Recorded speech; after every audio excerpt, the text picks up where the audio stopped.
आज हम पढ़ने जा रहे हैं निर्देशांक ज्यामिति, जिसको इंग्लिश में हम लोग बोलते हैं कोऑर्डिनेट ज्योमेट्री। क्या बोलते हैं? Coordinate geometry. ज्योमेट्री कक्षा है हमारी 9वीं। ठीक है। तो दरअसल कोऑर्डिनेट ज्योमेट्री जो है, इसकी शुरुआत पता कैसे हुई? जैसे मान लो आप लोगों ने एक, मैं आप लोगों के सामने एक उदाहरण दर्शाने की कोशिश करता हूँ। ये मान लो एक क्या है, एक वृत्त है, सिंपल सी मान लो, है ना।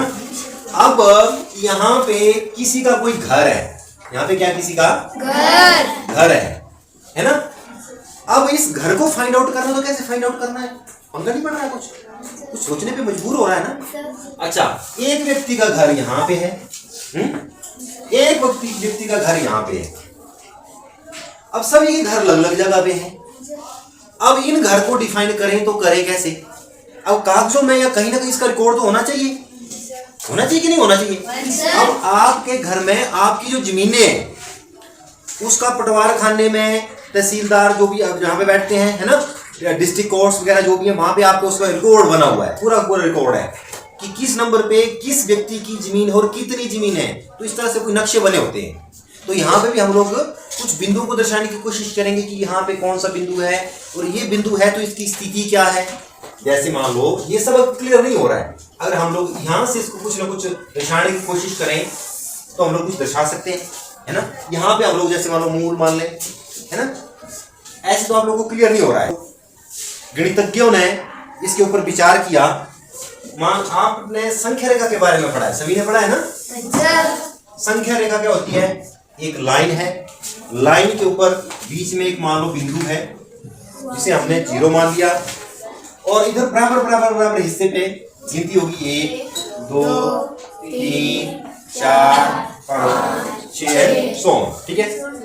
और इस तरफ जो माइनस की गिनती होगी -1 -2 -3 -4 -5, ठीक है। हमारे पास एक संख्या रेखा ये है ना। इसके बारे में आप लोगों को मालूम है। हमने एक और संख्या रेखा को लिया और इसके ऊपर ऐसे रख दिया। क्या किया? इसके ऊपर ऐसे रख दिया, ठीक है। और ऊपरी तरफ 1 2 3 4 और 5 ये ले लिया, है ना। इस संख्या रेखा में नीचे की तरफ आ जाएगा -1 -2 -3 -4 -5 अब इन संख्या रेखाओं को हमने कुछ इस तरह से रखा, ऐसे रखा, ठीक है। मतलब कि 0 के साथ 0 मिल रहा है, इस संख्या का 0 और इस संख्या का 0 आपस में मिल रहे हैं, है ना। और ये जो हमारे पास मान लो रेखा L है और ये क्या हमारे पास M।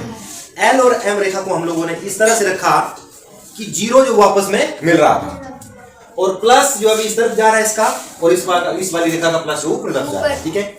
समझे? अब यहाँ पे कोई बिंदु है तो क्या आप इस बिंदु के जो है स्थान उसको निर्धारण कर सकते हैं? कर सकते हैं। हम लोग क्या करेंगे, ऐसे डॉटर लाइनें लगाएंगे, ऐसे डॉटर लाइनें लगाएंगे, कहीं ना कहीं इस बिंदु की स्थिति निर्धारित हो जाएगी, ठीक है। जैसे मैंने आपके सामने इससे पहले उदाहरण दिया था कि यहाँ से इस व्यक्ति के घर की जो दूरी थी वो हमें ऐसे मालूम नहीं पड़ रही थी, लेकिन किसी एक मूल बिंदु से यदि हम लोग इसका निर्धारण करेंगे, उसकी स्थिति को स्पष्ट करेंगे, तो पता चल जाएगा कि कौन सा बिंदु जो वो कहाँ पे है, किस व्यक्ति का घर कहाँ पे है। जैसे मान लो हम लोग यहाँ पे सिलाघाट में है ना, तो चंबा से सिलाघाट की दूरी कितनी है, तो ये सबको मापा गया है, समझ रहे? इसको मापा गया है। तो यहाँ पे हम लोग बात करेंगे निर्देशांक ज्यामिति के बारे में। तो जैसे मान लो हम लोगों ने इस संख्या रेखा को और इस संख्या रेखा को ऐसे रखा है, तो इसको बोलेंगे, मान लो ये हमारे पास x आ जाएगा, x अक्ष, ठीक है। इसका इस तरफ ये आ जाएगा x डैश क्या आ जाएगा? x डैश अक्ष, और ये आ जाएगा आपके पास y अक्ष, और ये आ जाएगा y डैश अक्ष, ठीक है। ये क्या आ गया आपके पास? y डैश अक्ष। अब सोचने वाली बात ये है कि इसको बोलेंगे प्रथम क्वाड्रेंट, अंग्रेजी में बोलते हैं, और हिंदी में बोलते हैं चतुर्थांश, ठीक है। और ये आ जाएगा हमारे पास सेकंड क्वाड्रेंट, द्वितीय चतुर्थांश। देखो चतुर्थांश हिंदी का मतलब पता क्या? चतुर्थांश, एक का चौथा हिस्सा। ये पूरा एक है, ये पहला है, ये दूसरा है, और ये तीसरा है, और ये चौथा। चतुर्थांश है, ठीक है। अब इसमें एक बात और जो कि देखने वाली है, प्रथम चतुर्थांश में x का मान और y का मान दोनों धनात्मक है। धनात्मक का मतलब दोनों पॉजिटिव है, समझे। द्वितीय चतुर्थांश में x का मान क्या है, ऋणात्मक है, नेगेटिव है, और y का मान क्या है, पॉजिटिव है। और तृतीय चतुर्थांश में क्या है, x का मान नेगेटिव, y का मान नेगेटिव, दोनों नकारात्मक, दोनों माइनस में। और जो चौथा चतुर्थांश है, चतुर्थ चतुर्थांश में x का मान तो प्लस में है और y का मान क्या है, माइनस में, ठीक है। अब जैसे मान लो हमारे पास एक बिंदु है जैसे मान लो हमारे पास बिंदु है 2,3, क्या है 2,3, तो दोनों प्लस के। पहला जो पॉइंट है हमारे पास होता है x का, दूसरा होता है y का। तो यहाँ पे x की तरफ 2 चलेंगे, ये आ गया, y की तरफ 3 चलेंगे।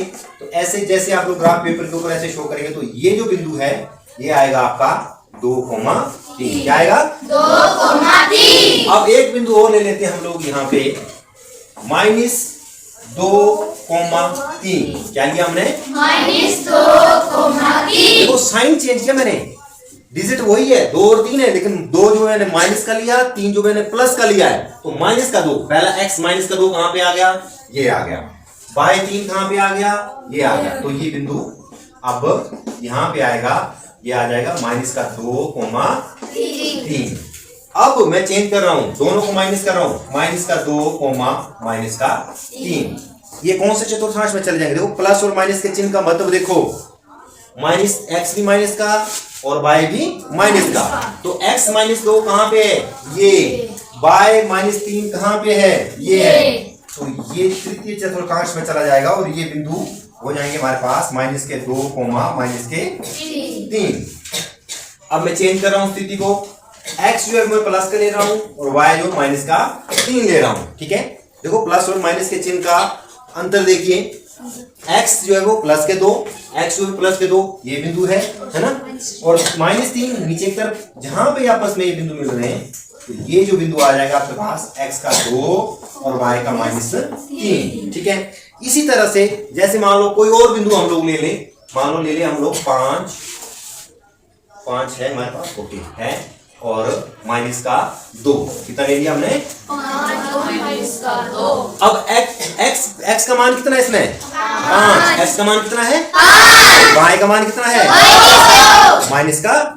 तो x पे 5 कहाँ पे है, ये है, और -2 कहाँ पे, ये है। तो इन लाइनों को मिलाते हुए ये जो बिंदु आएगा, ये आएगा x पे 5, y पे -2। तो इस तरह से कार्तिक ये जो हमारे पास ये जो चतुर्थांश है, इसमें हम लोग बिंदुओं को दर्शाते हैं कि कौन से बिंदु जो वो कहाँ पे होंगे, ठीक है। मुझे लगता है आप सब बच्चों को समझ आ गया होगा, सभी को समझ में आ गया है। लोग प्रातःकाल में बिस्तर पर लेटे रहना पसंद करते हैं। यही आदत 17वीं शताब्दी के महान फ्रांसीसी गणितज्ञ रेने देकार्ते की थी, परंतु वह आलसी व्यक्ति नहीं था। वह ये समझता था कि बिस्तर पर पड़े पड़े ही अधिक चिंतन किया जा सकता है। एक दिन जबकि वह अपने बिस्तर पर लेटे लेटे आराम कर रहा था, उसने एक तल में एक बिंदु की स्थिति का निर्धारण करने में संबंधित समस्या का हल ढूंढ निकाला। जैसा कि आप देखेंगे, उसकी विधि अक्षांश और देशांतर की पुरानी विचारधारा की ही एक विकसित रूप थी। एक तल की एक बिंदु की स्थिति का निर्धारण करने में प्रयुक्त पद्धति को देकार्ते के समान में कार्तीय पद्धति कार्टेशियन सिस्टम भी कहा जाता है।